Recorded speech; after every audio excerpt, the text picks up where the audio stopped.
Magandang umaga po sa lahat. Hallelujah. Magandang umaga dahil po ay tayo po ay binigyan pa ng pagkakataon ng Panginoon. Another day. Binigyan pa po tayo ng another day ng ating Panginoon. Napakabuti po ng ating Panginoong Jesus. Napakabuti po niya sa bawat isa sa atin na nabubuhay pa ngayon. Amen. Binibigyan tayo ng chance ng Panginoon. Amen.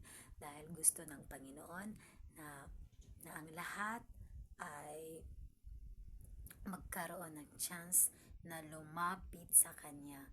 At sa mga lahat ng mga Christians, sa mga lahat na nakakakilala na sa Kanya, ang gusto ng Panginoon ay the more pa na tayo ay lumapit at manalig sa Kanya. Amen.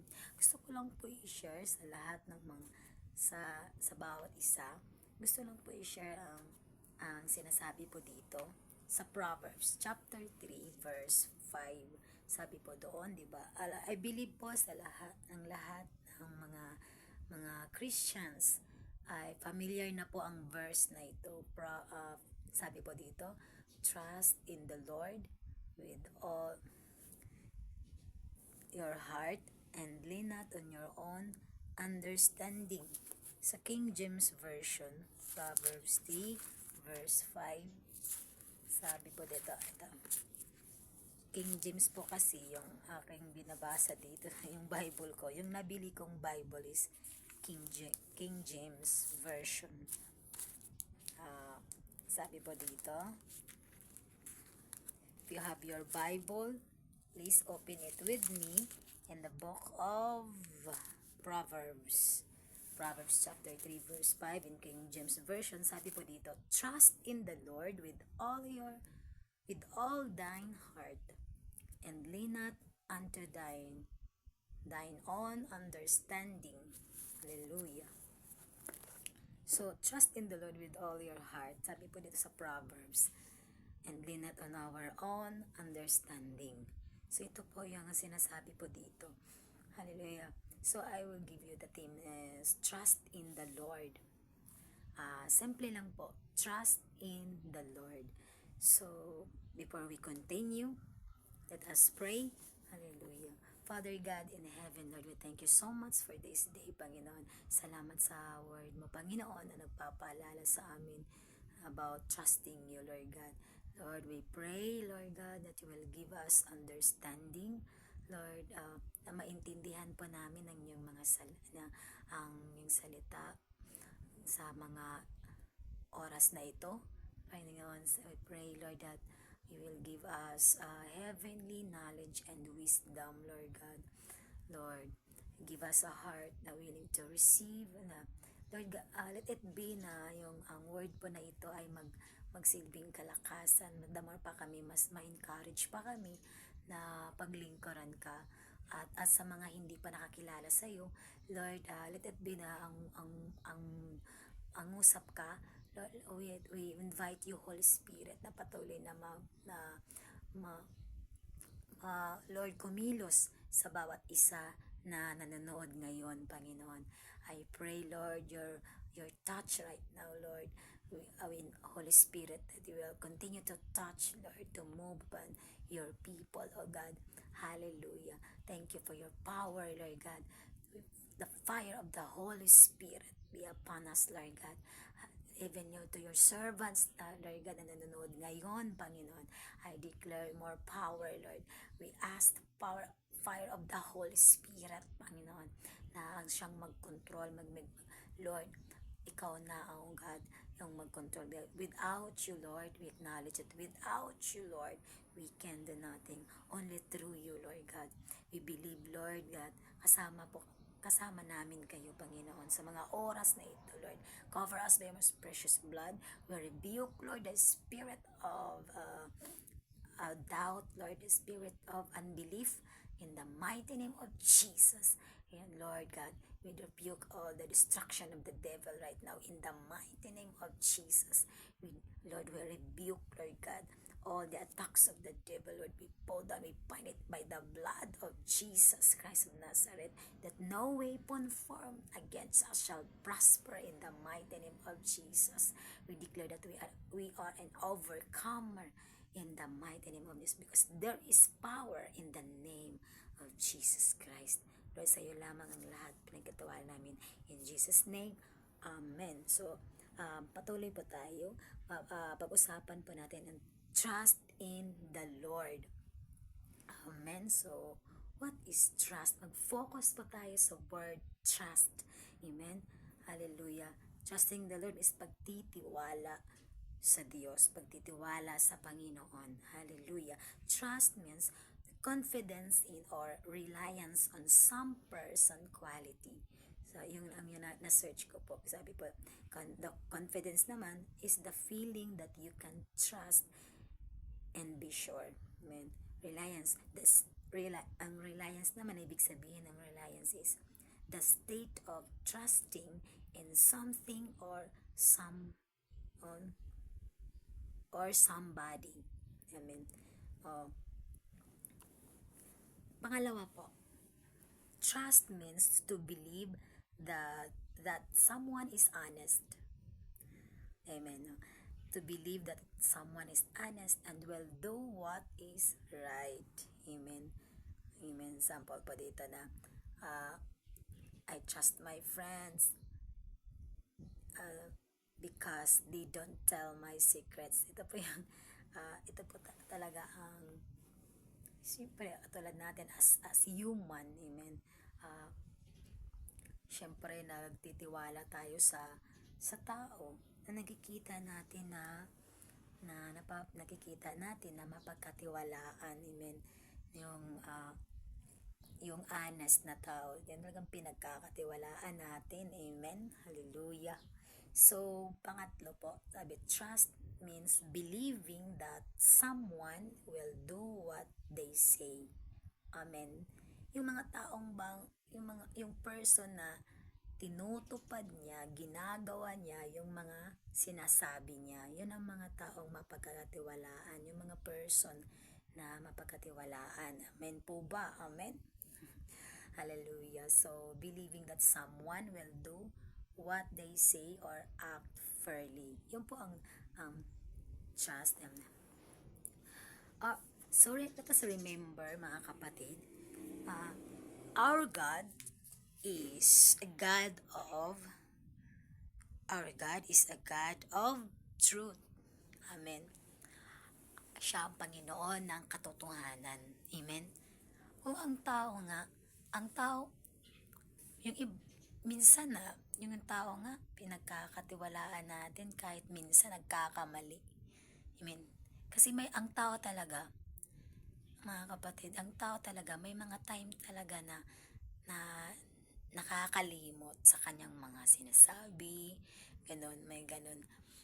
Siguro may tao na hindi niya ugali talaga ang yung bang pagsisinungaling, yung paninira,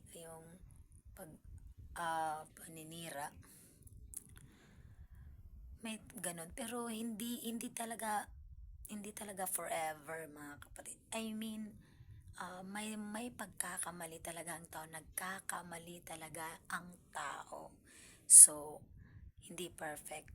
So, sabi po sa Romans chapter 3 verse 23, for all have sinned and fall short of the glory of God. Ang lahat ay nagkasala at nalayo sa presence ng Lord. Amen. Kumbaga in Bisaya version, sa mga Bisaya dyan, sabi po doon, ang tanan nagkasala, na ang tanan nakasala og nalayo sa himaya sa Dios. Yung bang nalayo siya sa glory ng Panginoon. Amen. Na kumbaga, dahil sa kasalanan, ang tao nagkakasala at nalayo sa glory, nawala yung glory ng Panginoon, nalayo na siya sa glory ng Panginoon. Amen po. So, yun po ang nangyayari. Ang lahat, sabi po sa Bible, Romans chapter 3, ang lahat. So, walang tao na hindi nagkakamali. Amen. So, lahat talaga ay nagkakamali. So, ibig sabihin, ah, kumbaga, ang tao talaga ay hindi talaga natin maaasahan 100%. Hindi. Siguro, means, siguro may 80%, may 70% maaasahan natin yung tao, pero hindi talaga 100% maaasahan ang tao. Dahil ang tao ay nagkakamali. Kaya po sabi sa Bible, cursed is the man who trusts Cursed is the one who trusts in man. Mababasa po yan natin sa Bible. Pwede po natin i-search yan. Mababasa po natin yan. Hallelujah. So, patuloy po tayo. Amen. So, trust or believing, trusting or believing God, they are very similar. Amen. Pag-comment po kung disagree po kayo. Pero according sa na-search ko po, according sa uh, pagsaliksik ko po, sa pag-study ko yung pag-meditate ko about this, sa Word of God, about trusting and believing, similar lang po ang meaning po, halos similar lang po ang ibig sabihin po nito. And believe is a verb we use to express that we feel certain something is true, di ba po?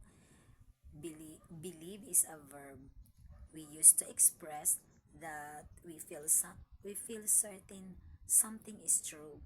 Amen. Totoo po 'yun. So, that's why we trust on God, we believe on God. We believe on God because we trust on God. Amen. We believe Him, we trust Him. Amen. Trust, when we trust something or someone, it means it's true or correct. When we trust something or someone, it means it's true. Kumbaga, ibig sabihin mga kapatid, nagtitiwala tayo sa person dahil nakikita natin totoo siya. Amen po. So, ang Panginoon po natin, balik po tayo. So, di ba na sinasabi po natin na ang tao ay hindi talaga 100% na maaasahan, na mapagkatiwalaan natin dahil ang tayo na tao is nagkakamali. Tayo ay limited. We are not limitless. We are limited. We are nanghihina tayo. May mga times nanghihina tayo. May mga times na nakakalimot, lalo na nagkakatanda na tayo, lalo na nagkakaedad na ang tao, nakakalimot na yan. Amen. Nanghihina na. Kumbaga, unti-unting nanghihina ang katawan pag tumatanda. Yan physically naman. Pero what I mean is, hindi talaga 100%. So, saan talaga tayo mas nagtitiwala? Yun po ang sinasabi sa Proverbs po. We must trust the Lord with all our heart. We must trust the Lord 100%. Buong puso po talagang sa Lord po dapat tayo magtitiwala. Amen. Hallelujah. Sa lahat ng oras, kailangan po natin yon. Dahil ang Panginoon po ay perfect. Ang Panginoon po ay maaasahan talaga. Hindi yan nakakalimot. Hindi yan nagkakamali. Amen. Siya ang gumawa ng langit at ng lupa. Amen. Totoo po yan. At nagbibigay sa atin ng buhay kung bakit tayo ay nakakahinga pa rin. Siya ang nagbibigay ng lahat po na nakikita natin. Ayun ay galing sa Panginoon. Ang Lord po ang ating Creator. Hallelujah. So, ang Lord din nagbibigay ng knowledge kung bakit ang tao ay nakakagawa ng mga bagay-bagay, mga ganun po. Dahil sa knowledge na binigay and wisdom na binigay ng Panginoon. Kaya po, talagang maaasahan ng Panginoon. Perfect po siya. Amen. Hallelujah. Sabi po dito, I have 4 Bible verses. Sabi po dito sa Isaiah 26 verse 4, This is ang apat na verse po ito is nagsasabi po about trusting the Lord. Sabi po dito sa Isaiah in Old Testament, Isaiah 26 verse 4, trust in the Lord forever. Wow. For the Lord God is an everlasting rock.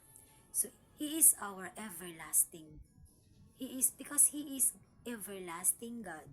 He is our everlasting. Talagang forever ang ating Panginoon. Kaya po, ang inutos po dito sa Isaiah, sinasabi sa Isaiah, si Isaiah po ay prophet. Si Isaiah po ay servant of God. Sinasabihan, close sa Panginoon. And, syempre po, lagi niyang kausap ang Panginoon dahil siya ay prophet po.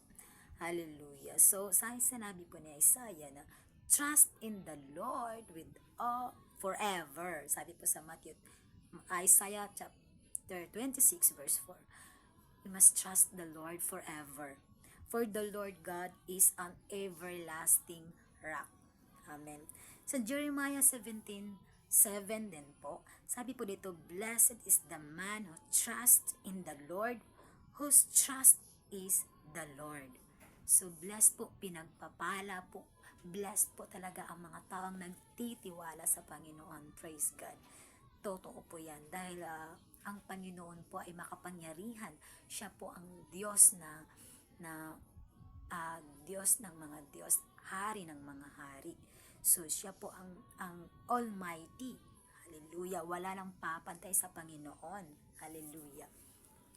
So, sabi sa Psalm 37, verse 5, sabi din po dito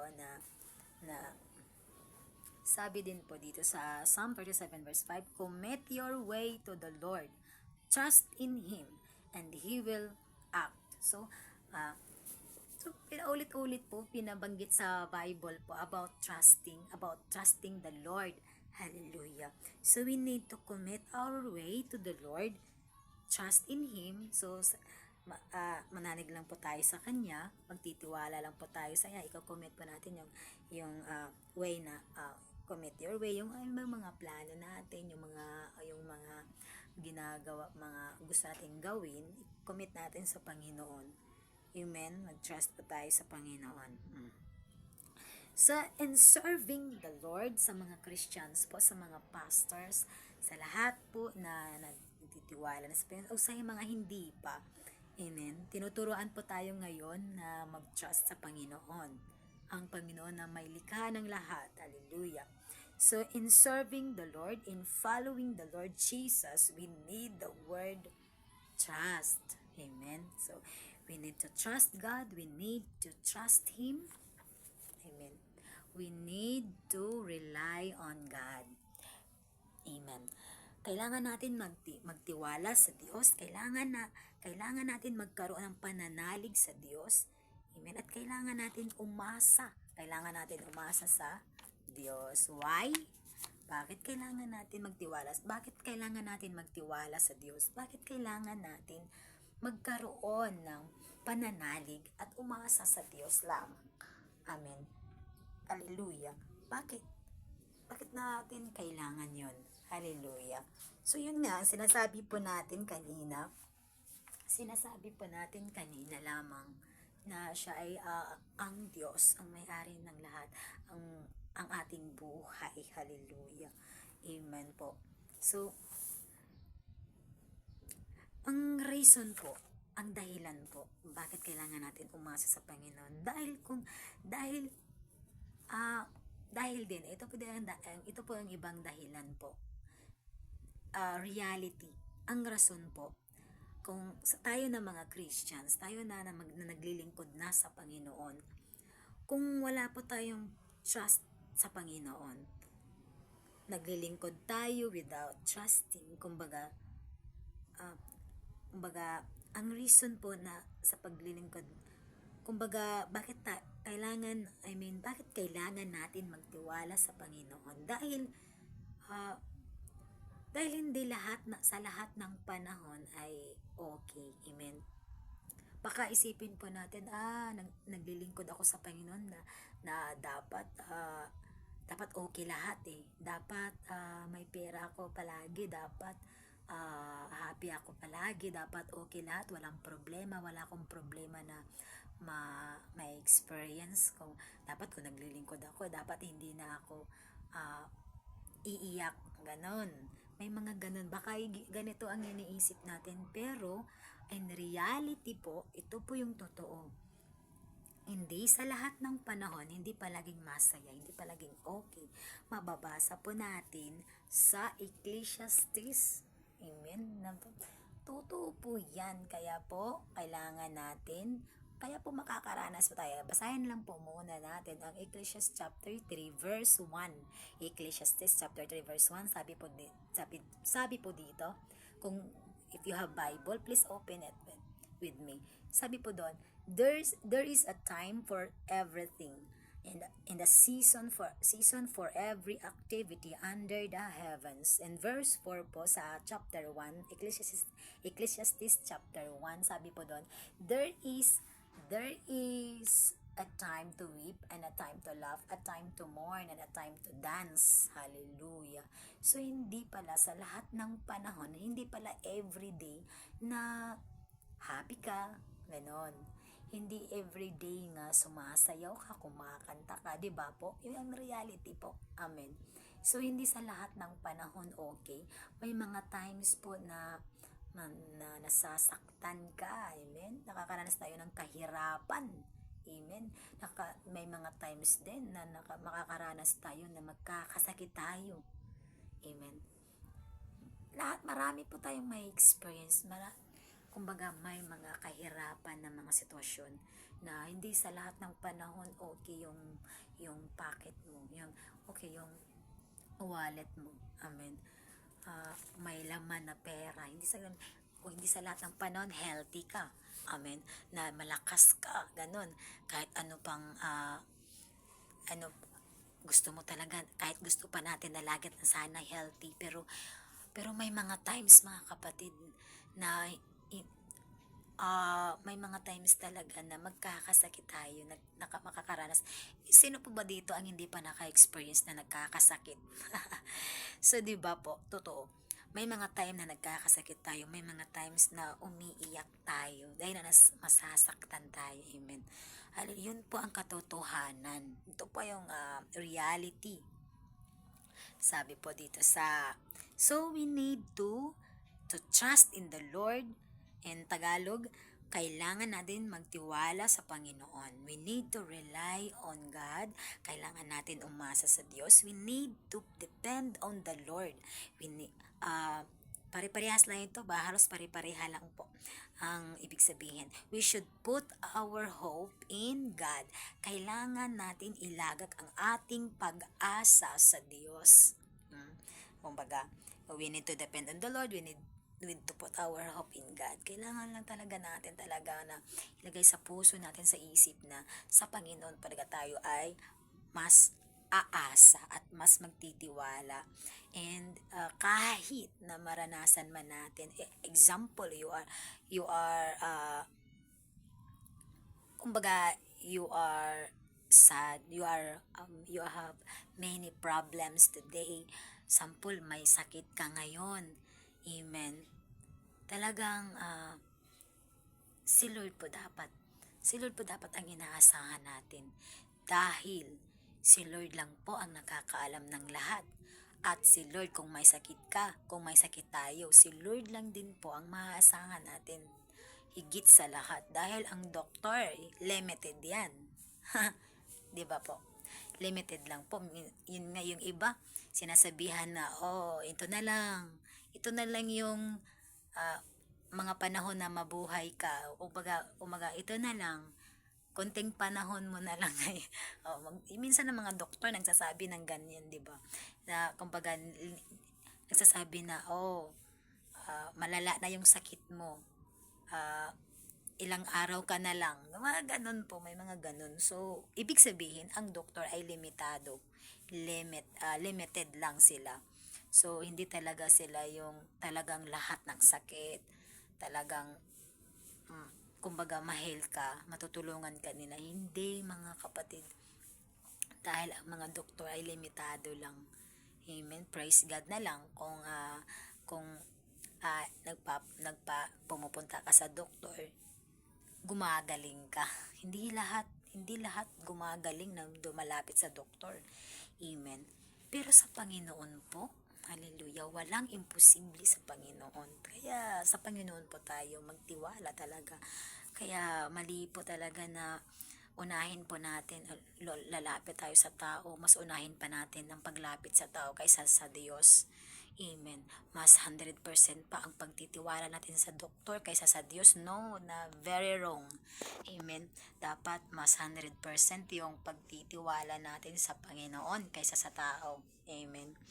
Hallelujah. Para hindi po tayo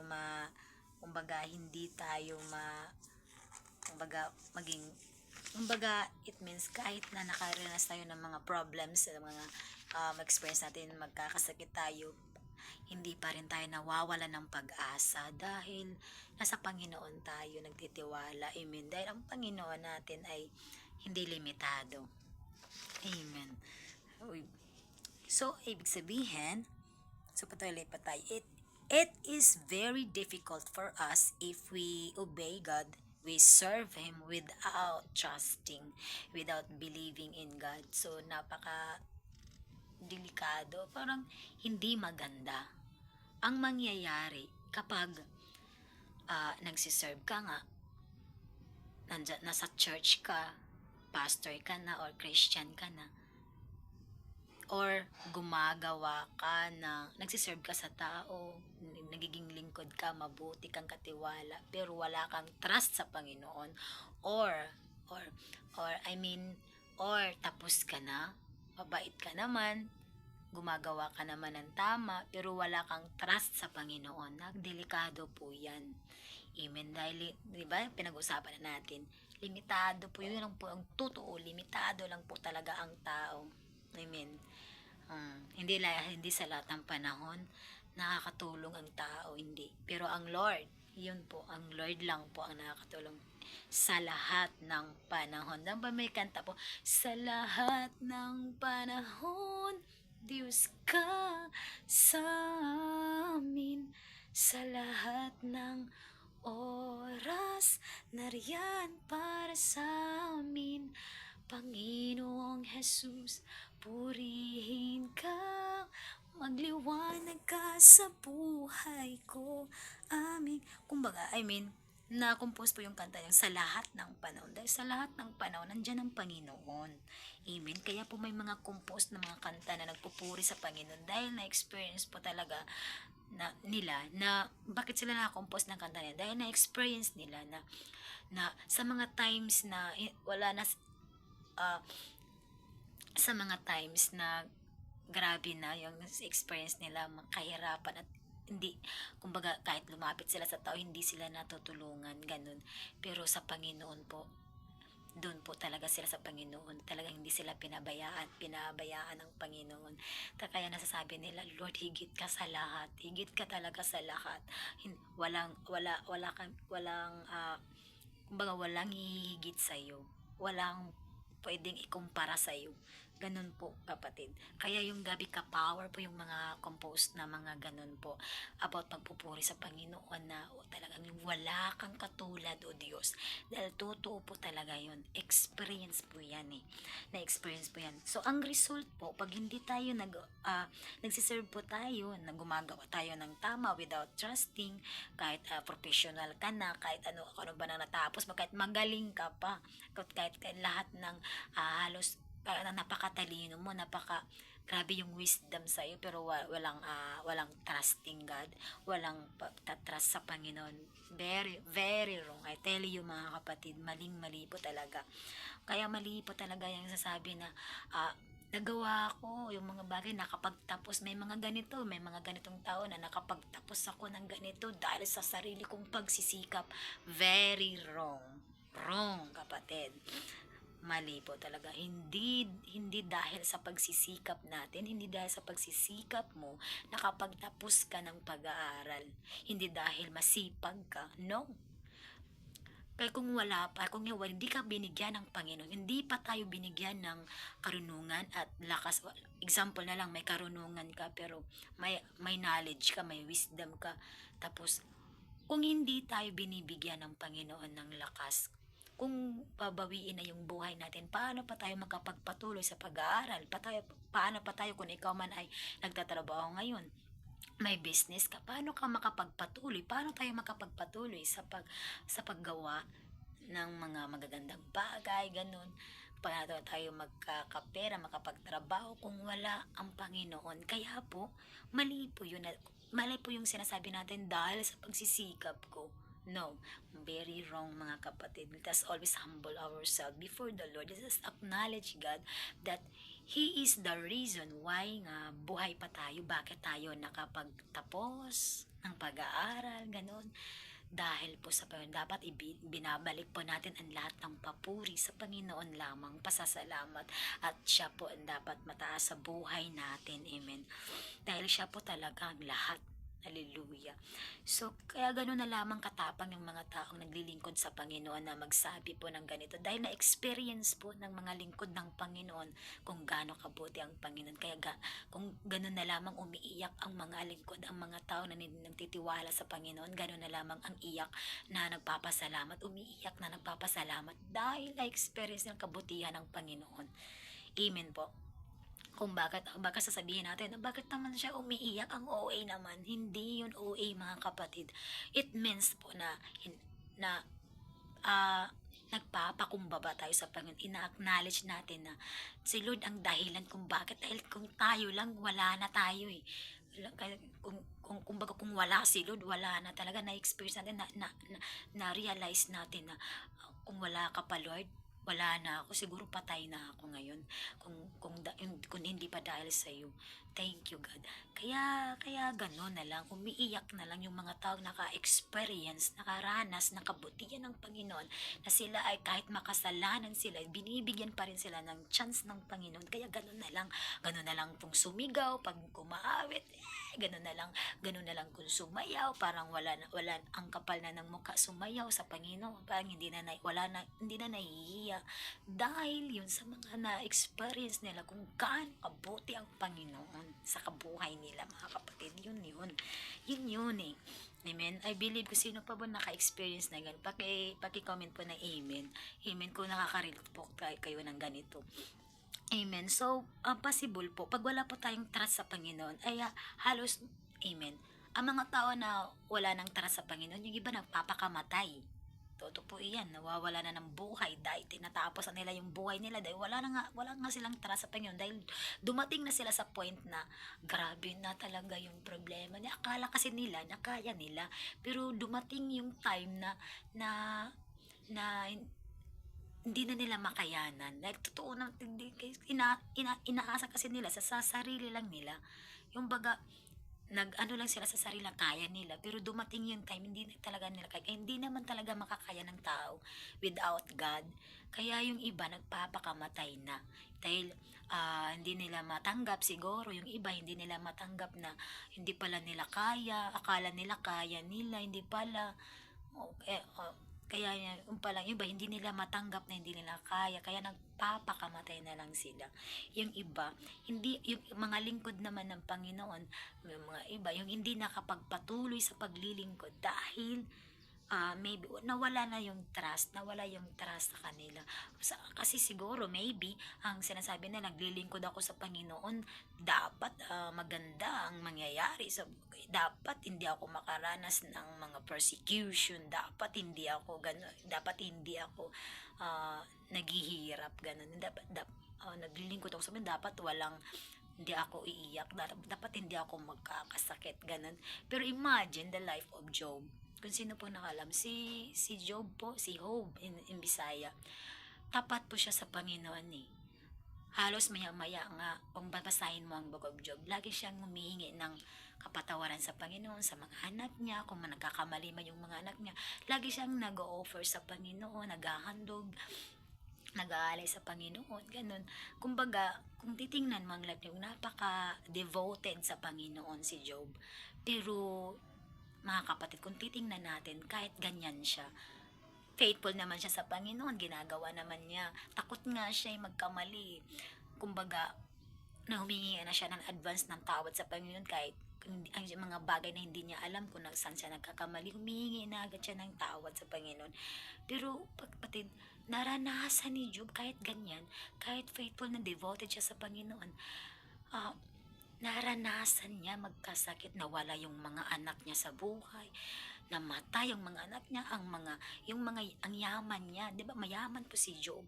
Pero ang lahat ng kayamanan niya nawala. Bigla lang, parang sa kisap mata na biglang nawala yung lahat ng meron siya. Pati asawa niya, pinipersecute siya ng asawa niya. Ganun po ang nangyayari, mga kapatid. Pero kung ganun ang mangyayari sa atin, kung hindi na tayo mag-trust sa Panginoon sa mga sitwasyon na yon, mga mahihirap na sitwasyon, kung hindi tayo magtatas, hindi tayo talaga makakapagpatuloy sa paglilingkod. Amen. Para tayo ang magiging ang magiging resulta katulad na lang ng sa life ni Saul, King Saul. Si King Saul sa umpisa okay. So ang ending niya ay nagpapakamatay din si King Saul, si Haring Saul, dahil hindi na siya nagtrust sa Panginoon, hindi na siya nag-obey, sinusunod na lang niya yung gusto niya.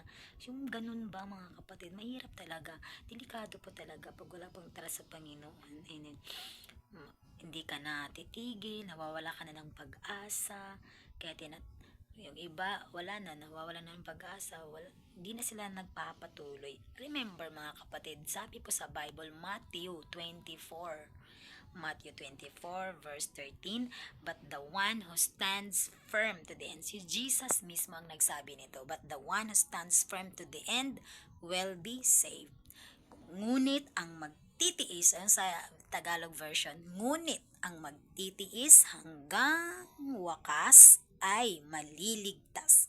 Kumbaga, ibig sabihin, stands firm, dahil ibig sabihin, kahit dumaranas man tayo ng kahirapan, persecution sa paglilingkod natin sa Panginoon, na kahit pinipersecute tayo, iniwanan tayo ng mga mahal natin sa buhay, kahit pinapala o nire-reject man tayo ng pamilya natin o mahal natin sa buhay o ano pa man mga tao sa mundo, kahit inayawan tayo ng tao sa mundo, manatili pa rin tayo sa Panginoon, magtatas sa Panginoon, mananatili pa rin tayo magtiis, maging tapat sa Panginoon kahit in the midst of persecution, in the midst of trials, in the midst of poverty, or in the midst of mga kawalan, emptiness, mananatili pa rin tayo in the midst of sickness. Amen. Kung may nararamdaman ka man, may sakit, o wala ka namang trabaho, wala ka nang source of income, or yung mga time na nandyan ka sa kahirapan, ganun. Kung kahit nandyan ka sa sitwasyon na yan, kung mananatili ka pa rin, magtitiis ka pa rin, magpapatuloy ka pa rin, hindi yung nagtitiis ka tapos hindi ka na nagpapatuloy, hindi yung ganun. Ang ibig sabihin, stands firm to the end, nanatili ka pa rin, kumbaga matatag, kumbaga kahit ganyan ang mga sitwasyon, pero pinaglalaban mo pa rin, nagpapatuloy ka pa rin sa paglilingkod, patuloy ka pa rin sumusunod sa will ng Panginoon, pinaglalaban mo ang Panginoon dahil siya yung pinaniniwalaan mo na talagang makakatulong sa iyo. Isa yung nag-promise sa iyo na talagang gagawin niya, pinaniniwalaan mo yun, nagtitiis ka, kaya din nagtitiwala ka sa Panginoon. Amen. Mahalaga po yan. Kaya po, blessed talaga ang mga nagtitiwala sa Panginoon dahil may promise po ang Panginoon. The one who stands firm, si Jesus mismo nagsabi, the one who stands firm to the end will be saved. Kaya po mga kapatid, wag po tayong panghinaan ng loob. Patuloy po tayo. Mananatili po tayo sa presence ng Panginoon. Mananatili po tayo maglilingkod. Mananatili po tayo magkaroon ng heart na patuloy na ma-inlove sa Panginoon at sumunod sa kanyang kalooban. Hindi yung sumusunod, hindi yung nagsisimba pero hindi naman sinusunod ang kalooban ng Panginoon. Mali po, useless po, dahil hindi pa rin matutuwa ang Panginoon. Sabi po kasi sa James po, faith without work is dead. Wala pong kwenta po yung faith natin sa Panginoon kung hindi po tayo nag-o-obey. Hindi po natin ginagawa yung kalooban ng Panginoon. Kaya po ang totoong nag-o-obey, katong totoong na nagtatrust, nagtitiwala sa Panginoon, yung ang sumusunod, yung mga taong sumusunod sa kalooban ng Panginoon kahit anumang sitwasyon, kahit anumang panahon. Sabi pa nga sa kanta na, ano man ang maging panahon, ano man ang maging sitwasyon, ano man ang pagkakataon, ika'y pupurihin, ikaw at ikaw pa rin. Yun po yung totoo po talagang nangyayari na kahit anumang mangyari, anumang maging sitwasyon, mananatili tayong maglilingkod sa Panginoon, mananatili tayo, magpapatuloy tayo na sumunod sa kanyang kalooban. At dahil kahit hindi na-appreciate ng tao, importante walang nakikita ng Panginoon. Yun ang mahalaga, kapatid. Importante yung heart natin ay willing to obey the Lord. Amen. Praise God. So, ito po, sabi po dito, Matthew 21:22, if you believe, you will receive whatever you ask for in prayer.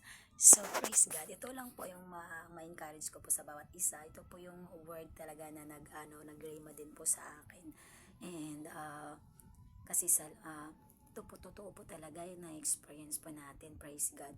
And I encourage everyone na kung ano man ang sitwasyon, huwag po tayong manghinaan ng loob, mga kapatid, sa mga lingkod ng Panginoon. I encourage everyone na magpatuloy po tayo, mas lalo pa tayong magtiwala, mas lalo pa tayong ma-in-love sa Panginoon in this end times, kaya na sa mga huling araw na po tayo, and talagang malapit na ang pagbabalik ng Panginoon, dahil patuloy lang po natin paniwalaan ang mga sinasabi ng ating Panginoong Jesus, dahil sabi po sa Revelation, babalik po talaga ang ating Panginoon. Kaya patuloy po tayong sumunod, mag-desire ng Panginoon, at patuloy natin gawin yung pinapagawa ng Panginoon. Amen. Huwag po tayong matakot, huwag po tayong mahiya. Amen. Talagang let us continue to share the gospel, continue to share the word of God, the good news about Jesus, that Jesus is really our Savior, the Savior of all. Si Jesus lang po talaga ang totoong makakapagligtas ng lahat. Dahil ito po yung utos ng Panginoon na dapat ang lahat ay makakaalam nito, dahil gusto ng Panginoon ang lahat ng tao sa mundo makakarinig ng kanyang salita, malaman ng lahat ang katotohanan na si Jesus Christ lang ang makapagligtas sa bawat isa. Si Jesus lang, the only Savior of all. Amen po. Yun na po, napakasimple lang po. Wala na po iba. Si Jesus lang po ang talaga yung maasahan natin, ang Panginoong Jesus, yung ating Savior. He is the way, the truth, and the life. No one comes to the Father except through Jesus Christ. So we need brothers and sisters, huwag po tayong tumigil sa pagtitiwala sa ating Panginoong Jesus. Sa lahat ng salita ng Panginoon, paniwalaan po natin with all our heart. Dahil nasa mga huling araw na po tayo, let us pray. I just want to pray. Hallelujah. Lord God, salamat po, Panginoon, sa mga oras na ito, Panginoon, sa another day na binigay mo sa bawat isa sa amin. I declare, Lord, na I pray, Lord God, na patuloy kang kumilos sa buhay namin. Continue to encourage us always, Lord, remind us by your word, Lord God, na yung word mo, salita mo, Panginoon, hindi namin makalimutan. Let it be ng lahat na nakakarinig ng video na ito, Lord. I declare blessing in Jesus' name, na I declare na maging mas ma-encourage pa po, yung ma-encourage po ang lahat ng nanonood ngayon na sa paglilingkod sa iyo, kaming lahat, Panginoon, sa mga huling araw ng mga ito, Panginoon, in this end times, Lord God, na habang naghihintay kami sa iyong pagbabalik, Panginoon, cover us by your most precious blood, that no weapon formed against us shall prosper, in the mighty name of Jesus. Na Lord, hindi kami matitinag, Lord, na kahit anumang atake ng diablo, ng kaaway, anumang mga plano ng kaaway to distract us, to destroy us, hindi sila magiging successful. We declare it powerless, Lord God. Satan is powerless, Lord God. We are an overcomer because we trust in you, Lord Jesus Christ. You are the King of kings and the Lord of lords. You are our Almighty God. Hallelujah, everlasting God. Hallelujah. We trust in you, Lord. We declare that every knee should bow before you. Every tongue will confess that you alone, Jesus Christ, our Lord. Hallelujah. And let your will be done, your kingdom come, and your will be done. We declare salvation to all people, Lord God. Sa mga hindi pa nakakarinig ng iyong salita, Panginoon, we declare salvation to them. And we ask, Lord, that you will continue to raise up more workers, more preacher, more, Lord, continue to anoint, Lord, the apostles, the gift of apostles, Lord God. Ang fivefold ministry gift, Lord God, the apostle, prophet, teacher, pastor, Lord God, evangelist, Lord. Thank you for the anointing, Lord.